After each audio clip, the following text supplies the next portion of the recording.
धानोकरचं तुम्ही बघायला गेले जे आहे विधानसभेच्या निवडणूक आहे आणि आपली ओळख जर बघायला गेलं तर महाविकास आघाडी खास करून काँग्रेस पक्षाचे आपण सर्व्हिसेवा ही करायला आपण कुठेतरी या क्षेत्रामध्ये काम केलं नंतर आपण वंचित म्हणून आघाडीचे तर्फे जे आहे उमेदवारी मागताना उमेदवारी करता सुद्धा असं नेमकं का वर्षी परिस्थिती झाली? मला एक दिवस खासदार मॅडमचा फोन आला आणि त्यांनी मला घरी बोलावलं आणि सांगितलं की सोनिया गांधीजींनी सांगितलं आहे की घरच्या घरी धानोरकरला तिकीट द्यायचं नाही. मी म्हटलं जशी तुमची इच्छा, तुम्ही ज्याला द्यायचं त्याला द्या, परंतु मी निवडणूक लढणार, मी थांबणार नाही.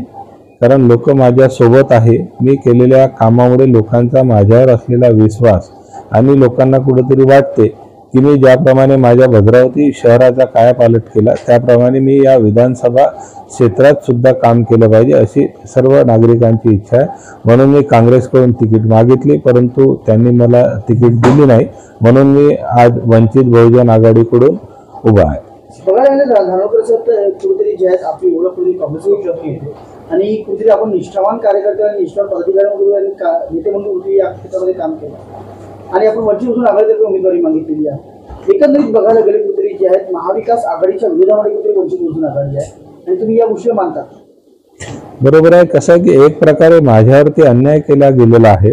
कारण मी सतत 15 वर्ष नगराध्यक्ष, 3 वर्ष मी जिल्हा प्रमुख आणि माझ्या कार्यामुळे बरेचदा 2014 मध्ये 2019 मध्ये जे आमदार म्हणून त्यावेळेस बाळूभाऊ धानोरकर, प्रतिभाताई धानोरकर ज्या निवडून आल्या त्या या वरोरा शहरात राहते. इकडून सुद्धा त्यांना मतं कमी होते, परंतु माझ्या भद्रावतीतून त्यांना लीड दिली आणि ते निवडून आले. मग अशा माझं काम असताना जर मला डावललं गेलं तर मग कुठेतरी मला न्याय मिळवणं आवश्यक होतं. म्हणून मी आज वंचित आघाडीकडनं उभा आहे. बघायला गेलं कुठे जे आहेत आरक्षणाच्या विषयाला घेऊन कुठे जे आहेत वंचित बहुजन आघाडीचे सर्वेसर्वा बाळासाहेब आंबेडकर कुठे रणांगणात उतरले आहे आणि यांना त्यांनी भूमिका घेतली की आम्ही कुठेतरी ओबीसी समाजाला आरक्षण देऊ आणि आरक्षणाच्या विषयाला घेऊन कुठेतरी रणांगणात. काय वाटते यांना काय मुद्दे तुमचे असतात? बिलकुल आरक्षणाच्या बाबतीमध्ये जे ओबीसीची मागणी आहे तीच बाळासाहेबांची सुद्धा मागणी आहे.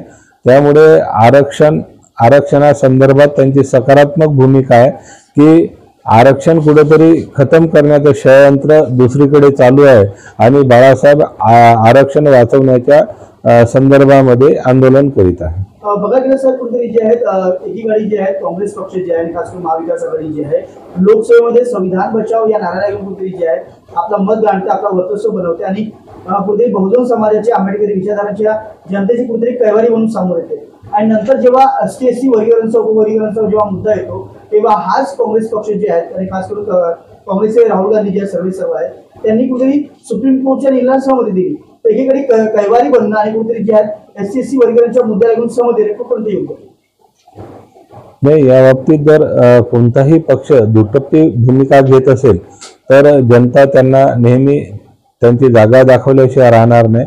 कुठेतरी त्यांनी एक दिशा ठरवली पाहिजे, त्याच बाजूने त्यांनी चाललं पाहिजे. अशाला योग्य ती जनता धडा शिकवल्याशिवाय राहणार नाही. काय मुख्य उद्देश घेऊन आपण वरोरा भद्रावती किंवा चुनाव मैदानात उतरलो?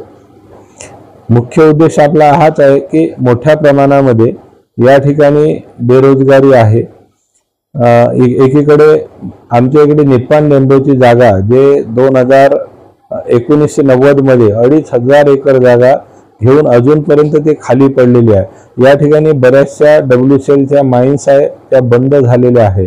मग अशा ठिकाणी कुठेतरी उद्योग आले पाहिजे, बेरोजगारांना रोजगार मिळाला पाहिजे, शेतकऱ्यांच्या शेतीमालाला भाव मिळाला पाहिजे. शेतकऱ्यांचे बरेचसे प्रश्न आहेत ते कुठेतरी आपण विधानसभेत उचलून त्याला कुठेतरी वाचा फोडली पाहिजे. असे विविध मुद्दे घेऊन मी आज ही विधानसभेची निवडणूक लढवित आहे. बघा गेलं सर कुठे जेव्हा अतिवृष्टी आली त्यावेळेला कुठेतरी शेतकऱ्यांचे भारी नुकसान झालं. त्यावेळेला कुठेतरी जे सर्व पक्ष समोर आले, नेते मंडळ समोर आले की आम्ही शेतकऱ्यांना असं केलं, असं तसं केलं, आम्ही मदत केली. तुम्हाला काय वाटते ज्या हिशोबाने शेतकऱ्यांचं भारी नुकसान झालं तेव्हा तुम्ही काय नेमकं त्यांना मदत केली, कशा प्रकारे तुमची किती महत्वाची भूमिका होती? नाही, त्यावेळेस मी मदत नाही केली, गव्हर्नमेंटनी मदत करायची असती. परंतु ज्या वेळेस ते शेतकऱ्याचं नुकसान झालं त्यावेळेस आम्ही मदतीची मागणी जरूर केली. परंतु ज्याप्रमाणे शेतकऱ्यांचं नुकसान झालं त्या प्रमाणात मदत गव्हर्नमेंटकडून झाली नाही. ती जर झाली असती तर शेतकऱ्याला चांगले दिवस आले असते. सर, थोड्या वेळ अगोदर आपण रोजगाराविषयी बोलले. मोठमोठ्या कंपन्या येथे आहेत, पॉवर प्लांट येथे आहेत, तरीही स्थानिकांना रोजगार नाही. याविषयी आपलं काय मत आहे? बरोबर आहे. बरेचदा प्रायव्हेट कंपन्यांना ठेके दिल्या जाते. मग प्रायव्हेट कंपन्या सुद्धा प्रायव्हेट बरीचशी भरती हे बाहेरची केल्या जाते.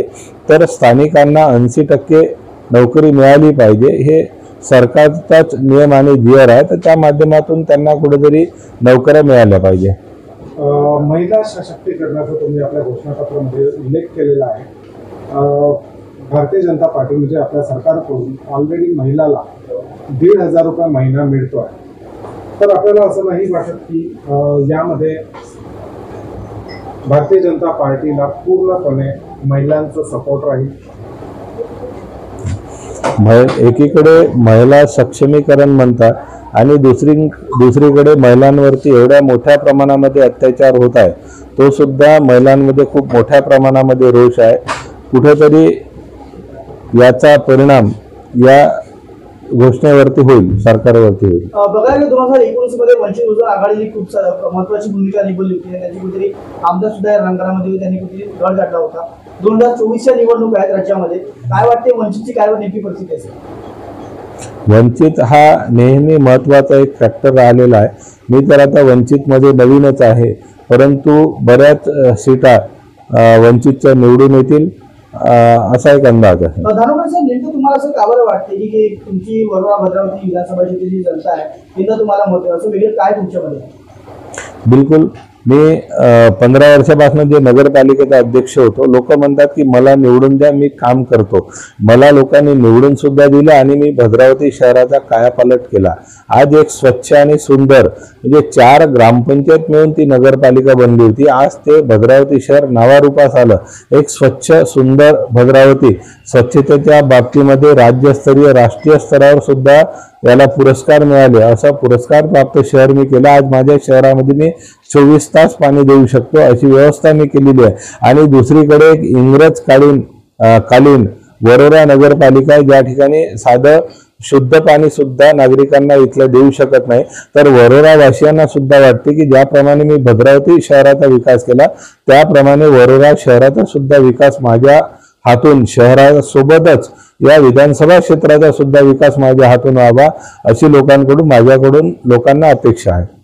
वरोरा भद्रावतीच्या मतदारांना काय आपण आमच्या चॅनलच्या माध्यमातून अपील करू इच्छितो? मी आपल्या चॅनलच्या माध्यमातून आवाहन करू इच्छितो की ज्याप्रमाणे माझ्यावरती आजपर्यंत भद्रावतीकरांनी जो विश्वास केला त्या विश्वासाला मी कुठेही तडा जाऊ दिली नाही. आपण सुद्धा माझ्यावरती एक वेळा विश्वास करा.